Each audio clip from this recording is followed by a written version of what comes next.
The laughter hits me like shards of glass. It spreads through the ballroom, first as uncomfortable titters, then growing into full-throated cackles. 300 pairs of eyes are locked on me, watching for the crack in my composure, the telltale flinch that confirms I am indeed the joke my wife has just made me out to be. To 10 years with a man who's not even half the man my father is, Isabel says, her champagne flute catching the light from the crystal chandeliers overhead. She's wearing a Valentino gown, $14,700 plus tax, charged to my American Express last week. A leech in a rented suit. I maintain my smile, the one I've perfected over a decade of Mercer Hamilton family gatherings. Small, pleasant, unremarkable, like they believe me to be. My mother-in-law, Vivian, draped in pearls that could fund a small nation's economy, leans forward, unable to resist adding her venom to the mix. If Isabel hadn't married down, you'd still be begging for leftovers and attention. More laughter. A senator's wife to my right fails to hide her smirk behind her hand. The hedge fund manager across from me stares with the pity one reserves for stray animals. I simply nod, raise my own glass, and take a measured sip of Dom Perignon that suddenly tastes like battery acid. I say nothing. I've said nothing for 10 years. Tonight, that changes. 2 hours later, I stand in our daughter Sophia's bedroom watching her sleep. 7 years old and blissfully unaware of the tempest brewing. Her mother hadn't bothered to say goodnight, too busy networking with the chairman of Morgan Stanley in the hotel's cigar lounge. I brush a strand of hair from Sophia's forehead and press a kiss against her temple. "I love you," I whisper. "Everything I'm about to do is for you. Someday, you'll understand." I close her door quietly and walk to my study. The house, a Georgian revival mansion in Greenwich that I purchased outright 5 years ago, is silent except for the soft hum of my computer as I enter the 16-digit code to access my private server. I press a single key. Execute. By morning, the Mercer Hamilton legacy will be nothing but ash. I first met Isabel Hamilton 12 years ago at a charity gala in Manhattan. I was 32, she was 28. I'd just closed my third successful venture, a financial technology startup I'd bootstrapped from my apartment and sold for $90 million. The press called me the invisible billionaire because I avoided photographers, declined interviews, and operated through layers of holding companies. Isabel was the opposite, a socialite heiress whose face regularly graced the society pages. That night, she wore a blue dress that matched her eyes and spoke with razor-sharp wit that cut through the banality of fundraiser small talk. "You're the only man here who looks bored by all this money," she said, appearing at my elbow. "I'm not bored by money," I replied. "I'm bored by people who have nothing else to discuss." She laughed, and something inside me shifted. For the first time in my life, I felt seen. What a fool I was. We married 8 months later. Her father, Richard Hamilton, gave me a firm handshake and a cold smile at the rehearsal dinner. "Welcome to the family," he said, his voice carrying a subtle warning. "I hope you're ready." I wasn't. How could I be? The Hamilton dynasty stretched back 3 generations, real estate moguls who'd shaped the Manhattan skyline and whose name adorned hospital wings and university buildings. They tolerated me because Isabel seemed happy, and because my tech fortune complemented their old money credentials. What they never knew, what I made certain of, was that my wealth dwarfed theirs. That while Richard Hamilton posed for Forbes and bragged about his empire at dinner parties, I was quietly amassing a fortune that made the Hamilton holdings look like pocket change. I kept this knowledge close, a card I never played, because Isabel seemed to love me, and I loved her beyond reason. The first 2 years were good. Sophia arrived, perfect and tiny, and I thought I'd finally found what I'd been building toward, a family, a legacy of my own. Then the Hamilton facade began to crack. I remember the exact moment I realized my marriage was a transaction. We were at the Hamilton summer compound in the Hamptons. Sophia was 3, playing in the sand while Isabel lounged with her college friends. I overheard her, voice loose from too many mimosas. God, it's like living with a walking calculator. No personality, just numbers and spreadsheets. But the money makes up for it. Her friends laughed. I froze, sandcastle mold in hand, as she continued. Mom says I should be grateful he's so uncomplicated. No affairs, no drama, just works and hands over the credit card. The perfect provider. And does he provide well? One friend asked, giggling. Well enough, Isabel replied. Though Dad says he's plateaued. Tech bubble's going to burst someday, and then what? I finished the sandcastle with Sophia, praised her engineering skills, and walked back to the house. That night, I began moving my assets. Not out of spite, not yet, but out of caution. I didn't confront her. Instead, I watched and listened. For months, I collected evidence of what I'd become in my wife's eyes. An ATM with a pulse. Then, 8 years into our marriage, Richard Hamilton's empire began to falter. The 2008 financial crisis had wounded him more than he'd admitted. Failed developments in Dubai and London had bled him dry. The great Hamilton fortune was built on leverage, and the house of cards was wobbling. Isabel came to me in tears one night, her carefully crafted confidence shattered. Daniel, I need to tell you something. Daddy's in trouble, real trouble. I listened as she explained, half-truths designed to appeal to my business sense rather than my heart. It's just a cash flow problem. The Hamilton Group is still strong, but we need an injection. An investment. She took my hands in hers. I wouldn't ask if it weren't important. This is my family's legacy. How much? I asked, my voice neutral. 20 million, maybe 30. Her eyes searched mine. I know it's a lot. It wasn't. Not for me. But I nodded gravely, as if calculating whether I could manage it. I'll look at the numbers, I said. And I did. I spent weeks reviewing the Hamilton Group's financials under the guise of due diligence. What I found was worse than Isabel had admitted.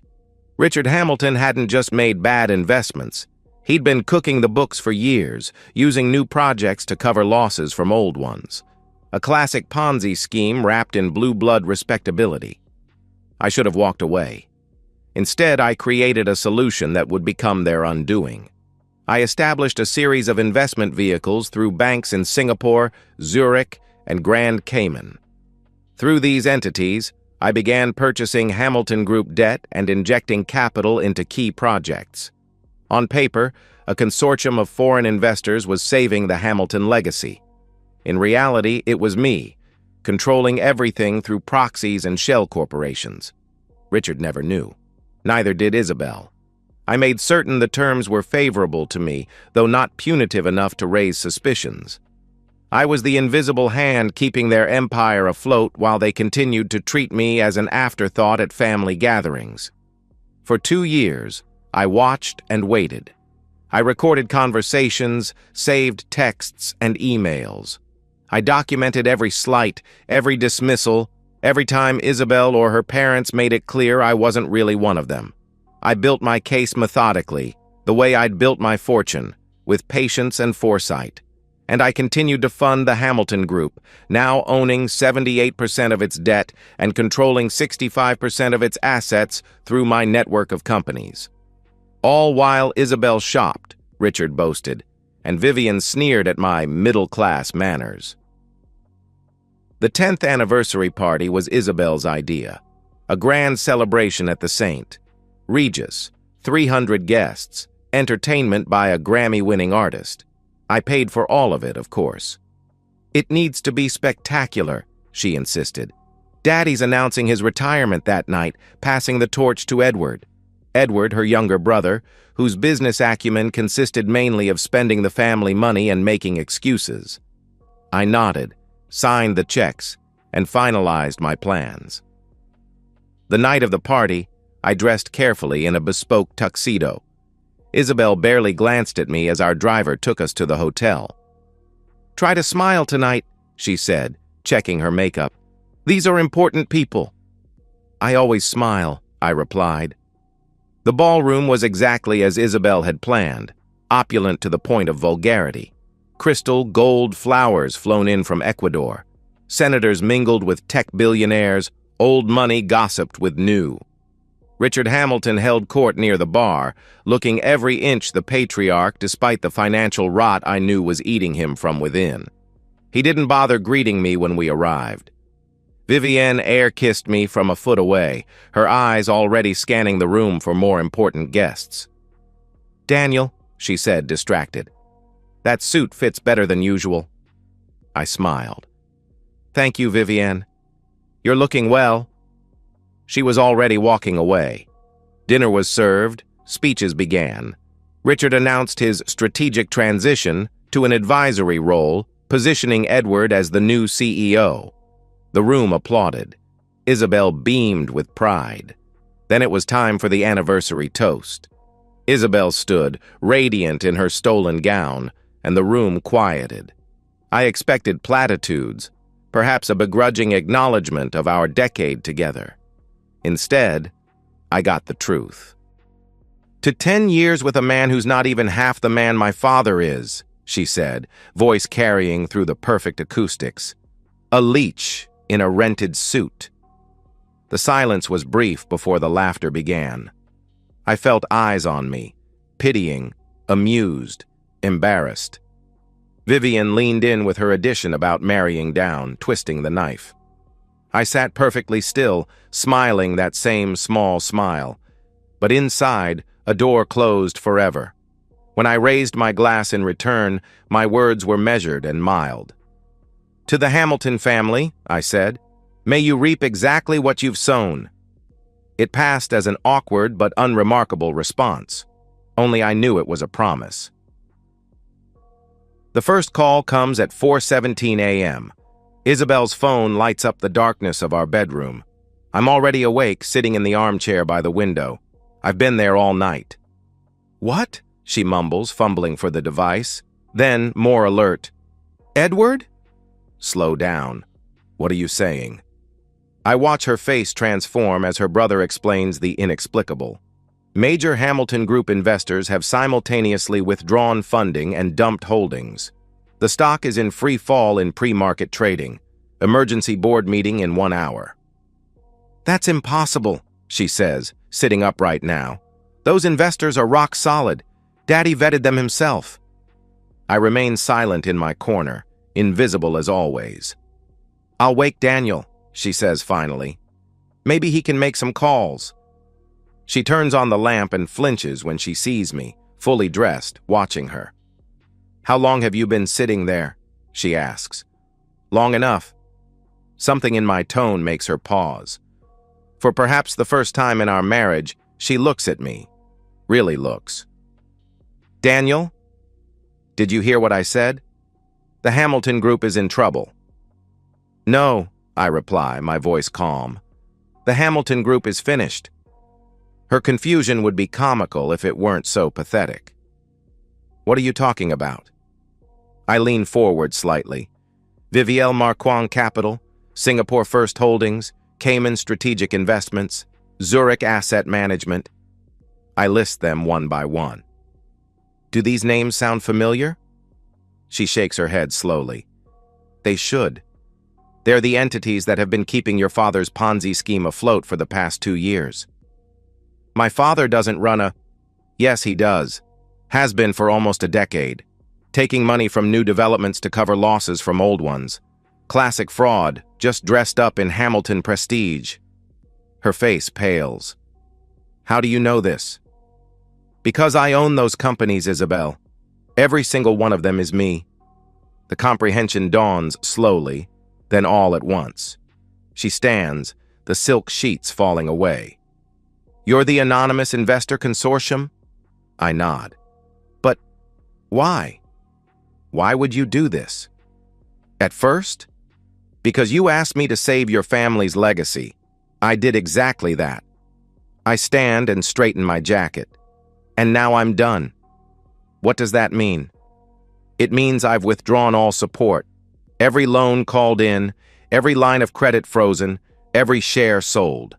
And I've released the real financials to the SEC, the shareholders, and the Wall Street Journal. I check my watch. The first story should be published in about 20 minutes. She lunges for her phone, either to warn her father or check the news. I'm not sure which. It doesn't matter. Why? She asks again, her voice breaking. Is this because of what I said last night? It was a joke, Daniel. Everyone knew it was a joke. Was it also a joke 8 years ago in the Hamptons when you called me a walking calculator? Or last Christmas when your mother told the Vanderwells I was new money without the charm? Or perhaps 2 months ago when you texted your brother that sleeping with me was, and I quote, the price of financial security. Her face tells me everything. You've been spying on me? I've been watching you become exactly who you always were. I move toward the door. I'm leaving now. My lawyers will contact you about divorce proceedings. I've already arranged for temporary custody of Sophia. Given the impending fraud charges against your family, the judge was quite accommodating. You can't take my daughter. She's frantic now, scrambling to process the collapse of her world. Our daughter, I correct her, and I'm not taking her from you. I'm protecting her from what's coming. Which is what, exactly? I pause at the doorway. Consequences, Isabel. For you, your parents, the entire Hamilton facade. The SEC investigation alone will take years. The civil suits from defrauded investors will take longer. The criminal charges... I shrug. Well, that depends on how cooperative your father decides to be. Her phone pings repeatedly now. The news is breaking.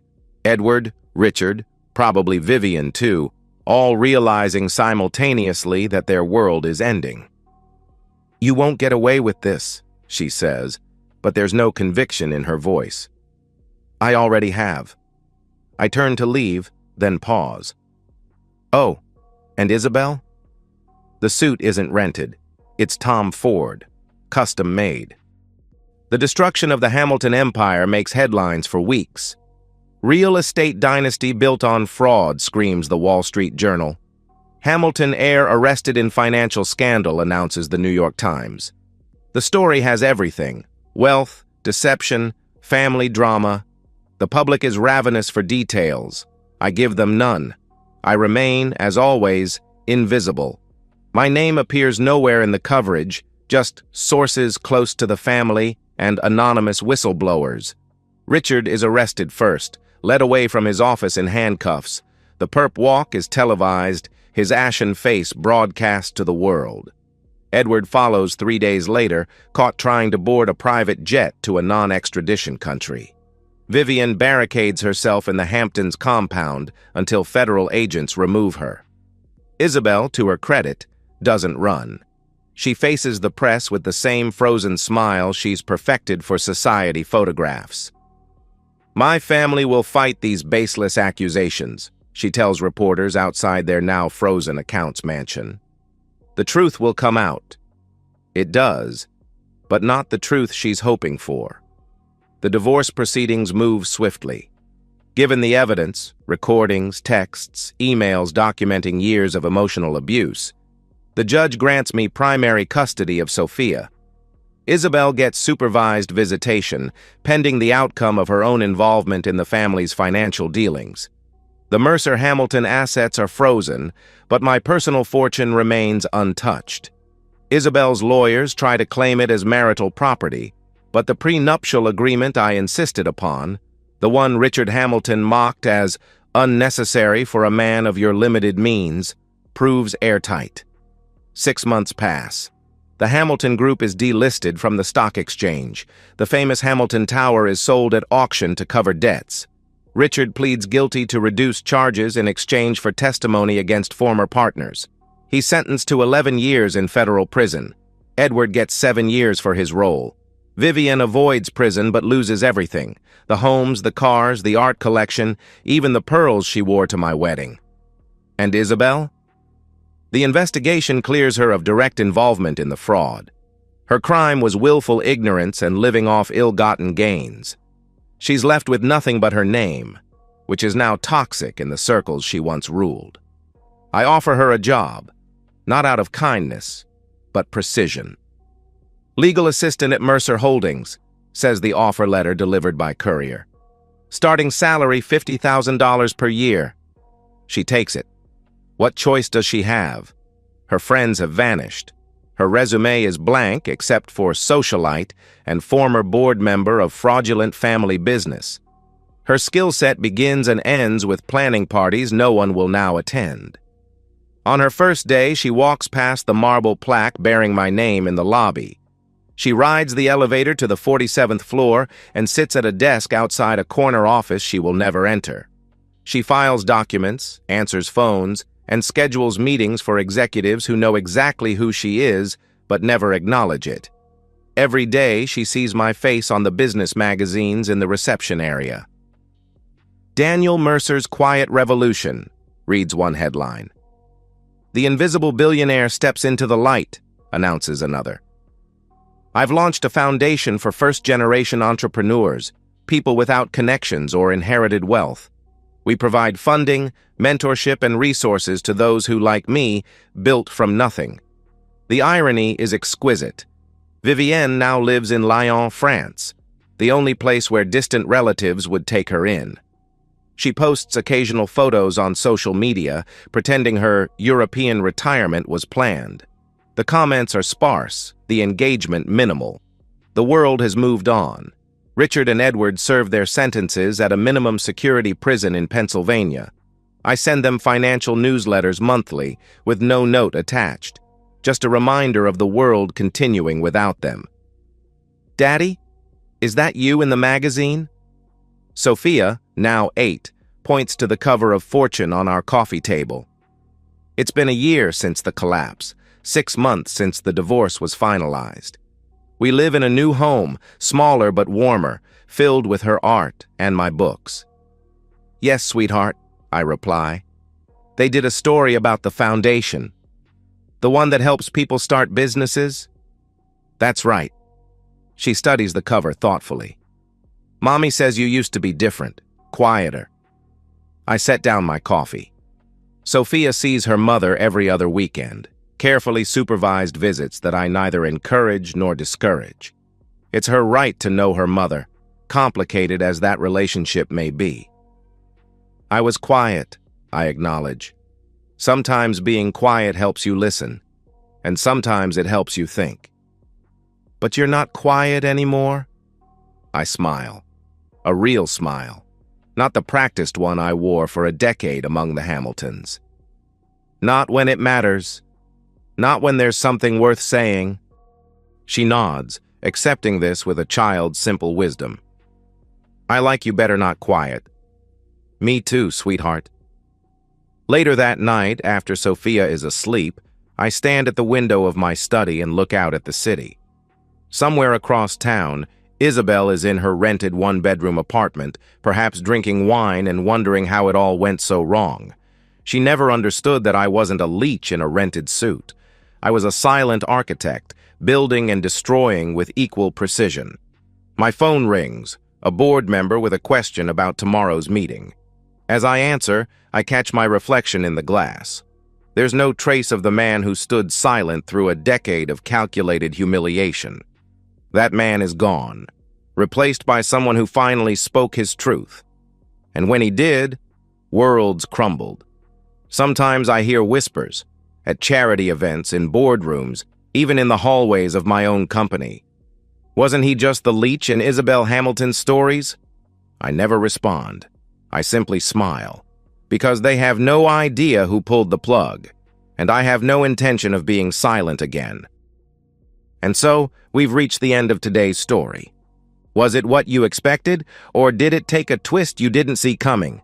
I'm curious to hear your thoughts. Share them in the comments below, and let's get a conversation going. If this story kept you hooked, make sure to hit that like button. And if you're new here or just haven't subscribed yet, now's the perfect time to join our community. I bring you fresh, captivating stories every day, So click that subscribe button and turn on notifications so you never miss out. Thanks for watching, and I'll see you in the next one.